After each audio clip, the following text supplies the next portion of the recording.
I told you on Twitter at the start of the week that I would be back on Friday, dropping punch drunk predictions, dropping so you want to make a bet. Here we are, ESK back in the place, your friendly neighborhood Spencer man. I am so damn excited. You can see it. I hope you can see it. I hope you can tell. I hope you can hear it in my voice if you're listening to just the audio version of this. It is so good to be back. It is so good to be home. It is so good to be feeling relatively healthy. I've still got a little bit of a head cold, but, you know, through COVID, no ill effects from the car accident on Monday, fights coming up on Saturday, back in the business, back doing this thing. I'm pumped. The office is coming together. Got a little, if you watched the punch drunk predictions already, you already saw this reveal, but we got the boom arm, we got the Shure mic. It's coming together. We're missing one cable. We're missing one cord to connect this preamp to this ear microphone, but we're getting that soon. Somehow XLR cables are in hot demand around these parts, but that's coming soon. The new desktop is coming soon. More content is coming to these channels from me, from myself, from Harry, from the team. We're going to just pump stuff out through the rest of this year. 10 events left in the UFC schedule. We get some empty weeks in there. We get some bye weeks in there where we can do some different stuff. Maybe we'll call up some friends, do some interviews, bring some fighters on, do some different stuff. I'm pumped. I'm so excited. So happy to be back. Thank you for rocking with us. Thank you for sticking it out through that 2-week gap when I went to Newfoundland. I hope you all enjoyed UFC 279 and the Song Yadong Corey Sandhagen card. Oh man, it's good to be back. I'm pumped. I'm excited. I'm also a little bit nervous because we're getting into bets. And so far, it's been a rough start to this venture for your boy. I started doing this in August. I teased that I was going to start doing it. I launched officially keeping track of it, putting my picks out there in August. Now listen, I didn't come into this expecting that I was going to just cash tickets, right? I know better than to expect that I'm going to come out here and just string of wins, right? Units on units on units, stacks on stacks on. I know that's not how it works. And so being down early isn't surprising. It sucks. Don't get me wrong. It sucks. So the last card that I put out picks for was the Paris card. It didn't go well. After that, I reached out to some people that I respect in this industry, in this field, in this sort of genre of things, the sports betting, the MMA gambling sort of industry, just to make sure that my reads, that sort of the way I was coming at this wasn't askew, that I wasn't making bad decisions, that the results just didn't happen to be there. And so the feedback that I got was that, look, this is sort of just the way it goes, right? You got to ride that out. And your theory, your methodology, your ideas are pretty sound. They just haven't hit. And I can deal with that. I grew up around racetracks. I grew up picking horse races, things like that. I understand that some days you're cashing tickets and some days you're crumpling them and walking away.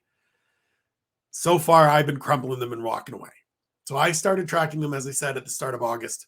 Had a couple events there where I wasn't here, UFC 279 and that Sandhagen Song fight. So we're basically only talking about 4 fights, or 4 fight cards, excuse me.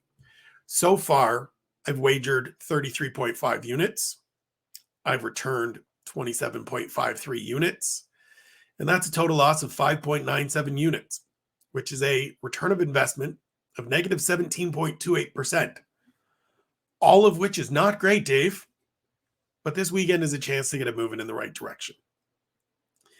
And so the thing I'm trying to keep in mind as I do this is exactly what those people that I respect sort of preached to me, is that it just takes time. Like 4 events isn't going to be enough time to really get a read on whether you're making the right calls here and you're doing some good things. And like, it may take 6 months, it may take 12 months before we start seeing real return and build that bankroll up a little bit and get it to a point where we're having profits and the odd poor card doesn't really kill us.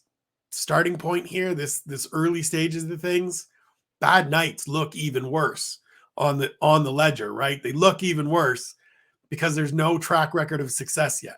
We're hoping to change that though. We got some good fights this weekend, or some good betting opportunities, I think, this weekend. And so we're going to get into it. Before we do, as always, I make these selections out of fun. This is pretend money for me. I'm speaking about hypothetical dollars. I'm speaking about hypothetical units here. And if you're wagering on this weekend's card or any sporting event for that matter, I urge you, I encourage you, I beg of you to please do so responsibly. Whether you're watching the video version of this or listening to the audio version of this, there will be links posted in each for gambling help centers, responsible gambling programs, both in Canada and the United States. If you or someone you love has an issue with it, please check those out.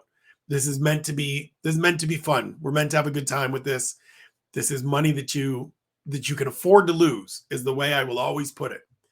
Don't gamble with stuff that you can't afford to lose, because at the end of the day, the house always wins. It's hard to make a profit in this. So please be responsible. And with that said, on to the bets. So the first one, and I'm going to run through these from main card on down, because that's just the easiest way to do it. And in this instance, for this, and I don't have a bet on every fight because that would just be way too much.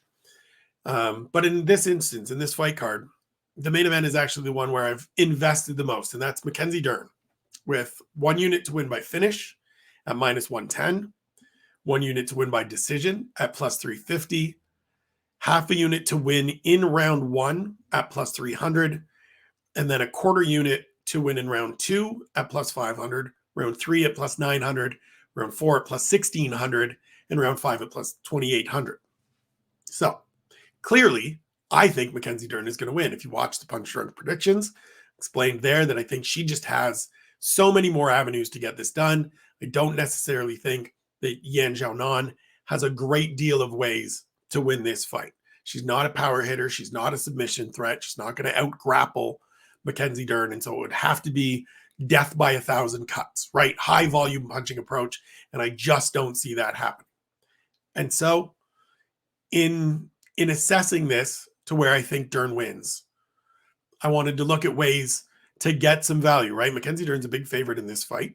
She's coming in at -250, but we can still find ways to make profit and get some plus money. And so the finish line at -110, I tend to lean towards her getting a finish in this fight. And so making nearly a unit in return for an outcome that I think is probably greater than 50% likely to happen feels like a reasonable bet.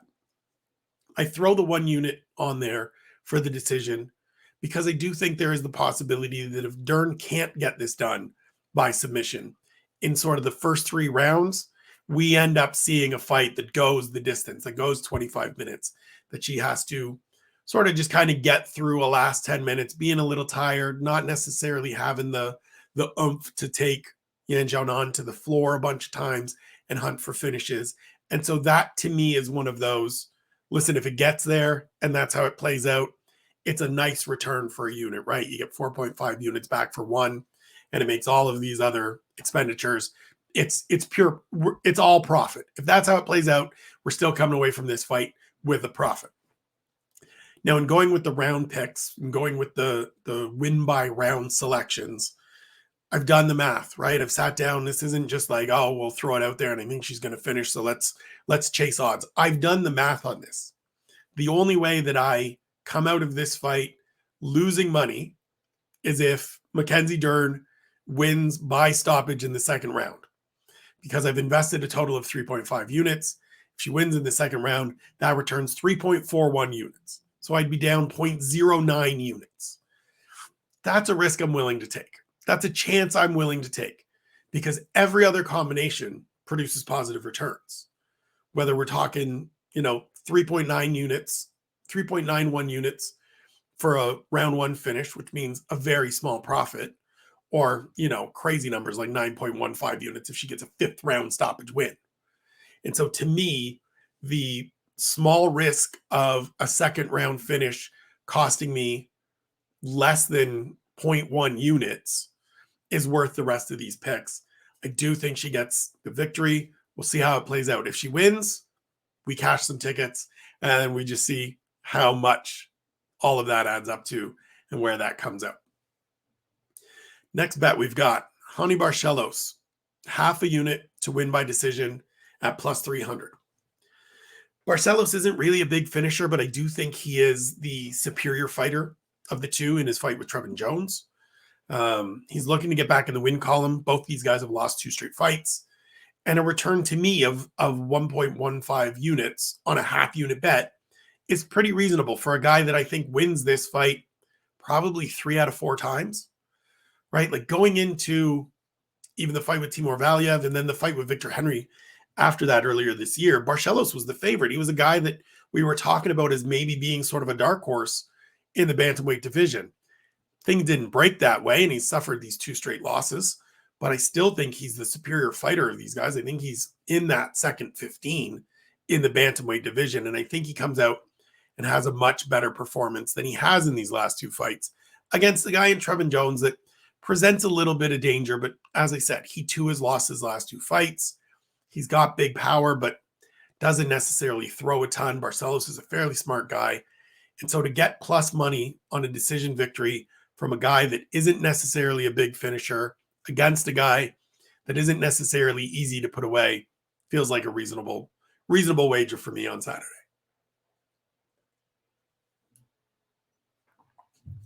Next up, Sodiq Yusuff, half a unit to win by decision at plus 175.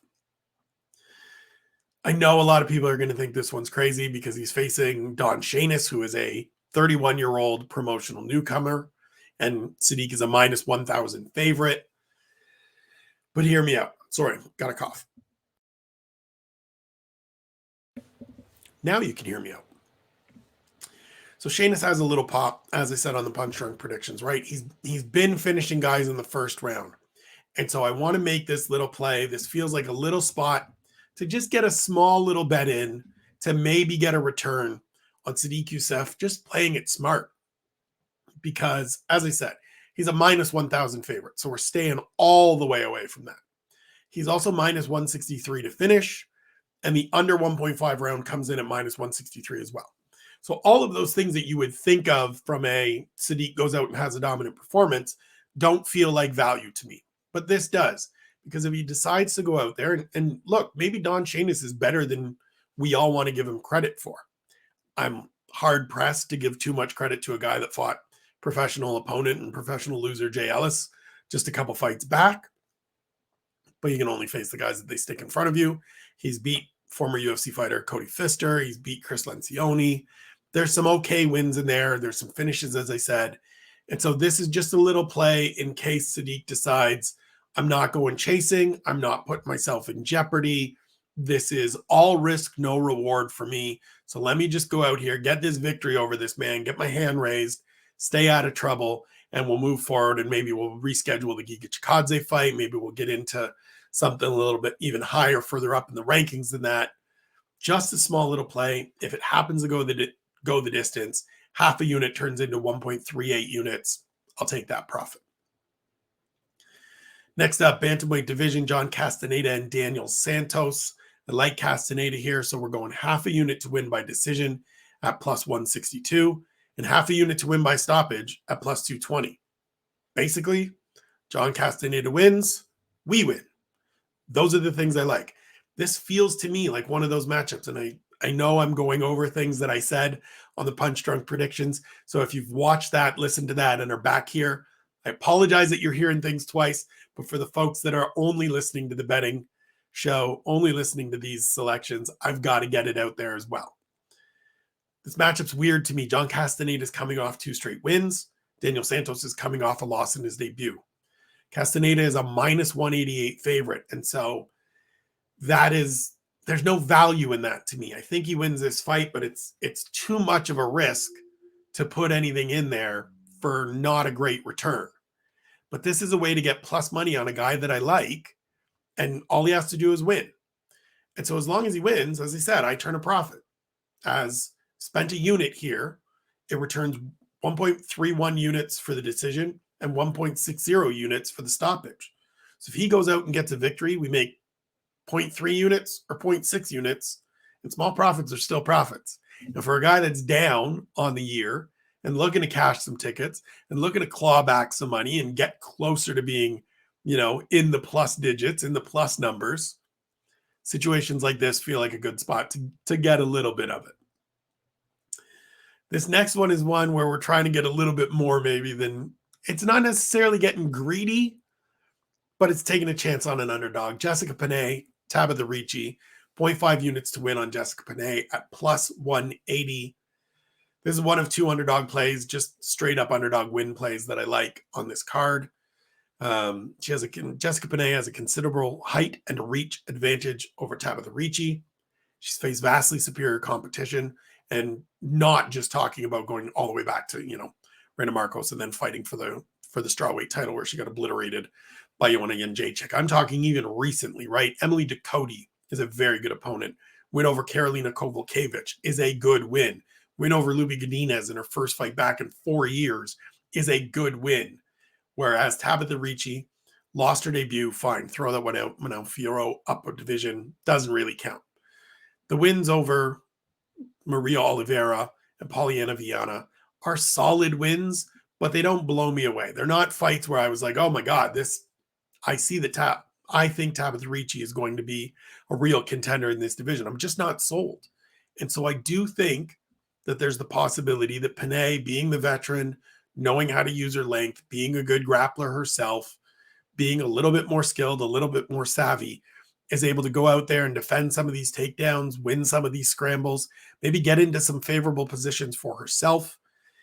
And I feel like the odds in this one are really swayed by recent results, right? And I understand that. That makes complete sense to me and everybody else, right? Tabitha Ricci's coming in on a 2-fight winning streak. Of course she's going to be the favorite. But give me the underdog in this situation. Give me the plus money. Give me the chance to make nearly a full unit profit if Jessica Penne goes out and win, because that half unit wager returns 1.4 units if she does get the W. I like the chances. I think it's a close fight. I'm really interested to see how it plays out, obviously.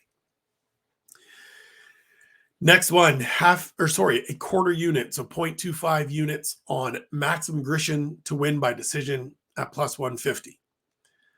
For most of while I was setting this up and putting all of this together, I didn't have any juice in this fight because it's a fight that I'm not really that keen on. I don't think it's going to be particularly entertaining. I think it's going to be 15 minutes where we're just slogging through 15 minutes. But if you want to give me plus money for Max Grishin going out there and doing what he kind of does and does better, in my opinion, than Felipe Lins, I'm going to take it. Again, small profits are profits. We're trying to claw back a little bit here. So a little bit of outlay, just a quarter unit, just a little bit to get back 0.63 units. Try to get a little bit clawed back in a fight that I think is really a coin flip where I lean maybe slightly Maxim Grishin. We'll just see. It's not a huge loss if we lose. It's not a huge profit if we cash, but it is profit, and it would get us closer to being good for the day and slowly claw our way back towards good for the year. Julija Stoliarenko against Chelsea Chandler. This is one that I think there's some opportunity to maybe cash. And look, same with everything, same with all of these, with the picks, with these wagers. We don't know for sure. I don't know for sure. These are my assessments, right? These are my thoughts, my breakdowns of these fights and the possibilities that are going to present themselves. And so in this fight, we've got 0.5 units to win by stoppage at plus 250 and 0.25 units that the fight lasts under 1.5 rounds at plus 225. Looking at Julija Stoliarenko for me as the victor here. First and foremost, I just think she straight up beats Chelsea Chandler. She's fought better competition. We've seen the toughness. We've seen the resolve. We don't know any of those things about Chelsea Chandler. She's 5 fights into her career. She hasn't fought anybody of note. She hasn't fought anybody with particularly good record or particularly good wins. And now she's stepping into the UFC against a 5-fight UFC veteran who did really well outside of the UFC. The other thing we know is that Stoliarenko is going to be hunting submissions from the jump, primarily armbars. Just sells out for it, goes for it. It's what you know. She's coming with you. She's coming at you with. And if you can defend it, great. And if you can't, you're getting armbarred, as Jessica Rose Clark found out. And so to me, the chance to make, and I'm going straight from my notes here, the chance to make 1.5 units on a finish is too good to pass up. And the quarter unit on the under could be a nice little bonus should she get the job done early. I do think if she finishes, it's early. We saw that just the last time in the Jessica Rose Clark fight, even in the Alexis Davis fight, right? She's hunting that armbar early. And so I don't know what kind of jiu-jitsu skills that Chelsea Chandler has coming from the Cesar Gracie fight team from the 209, but 0.75 units for a potential 2.56 unit return is good math to me. That's good number. That's good values, especially in what feels like a favorable matchup to me. So we're siding with Stoliarenko. We're hoping she gets a sub. We're hoping she gets it quickly. And then we're taking some profits. Last individual fight, my second underdog play, Guido Cannetti against Raoni Costa. I like Cannetti to win. So we've got 0.5 units at plus 240. As I said on the punch drunk predictions, man, Raoni Costa is a dude that needs to win in the first round, in the first couple of minutes, historically speaking. He's got 6 wins in his career. They're all in under 2.2 minutes and 15 seconds. Anything that goes above that, anything that goes into the second round, he's lost. Obviously, you can change your history. You can reverse that. You can change that sort of pattern of things. Doesn't have to persist, but I kind of think it will. Like, Raoni Costa isn't a guy that's coming out here and just blasting you with big power. It's high kicks. It's a good jab, but I don't think he's going to go out there and just run through Guido Cannetti, who's a 42-year-old veteran who has been in some tough fights. And sure, he's been beaten a bunch of times. His UFC record is sub 500, but he's coming off a very good performance against Chris Moutinho in a fight that feels like it'll be kind of similar to what we're going to get on Saturday. Now, I think Raoni Costa is better than Chris Moutinho. And so it'll probably be a little bit more competitive than that. It won't be as one-sided for Guido Cannetti. But I do think that the Argentine has shown an ability to sort of get through some rougher moments and to get through really that first 3 minutes. Because that's what it feels like he's got to do. Get through that first 3 minutes, have some success, deal with whatever Raoni Costa is throwing at you, work his body a little bit, start taxing the gas tank, start slowing him down, and then go out there and put him away, or just beat him on the cards, right? Manage to carry him to the end of, make him see the scorecards for the first time in his career. It just feels like way too wide a line for me in a fight that should just be a coin flip where Raoni Costa needs to finish in a hurry. And so on top of that, it'd be a really nice way to make 1.2 units profit right out of the gate to start the night. So give me Guido Cannetti at plus 240 and let's go. Let's see what happens. The other two that are on here, just got to mention them because they are every week, every fight card plays. So it's the Punch Drunk Prediction main card parlay. It is 0.25 units, 6 fighters to win. I like all chalk on the main card. So that's Mackenzie Dern, Randy Brown, Raoni Barcelos, John Castenada, Mike Davis, and now I can't remember who the other one is. Sodiq Yusuff. If that comes through, it is a plus 637. So we get some profit. It's a nice profit, right? It's a good way to start the day. Or it would be a good way to close out the day, I should say.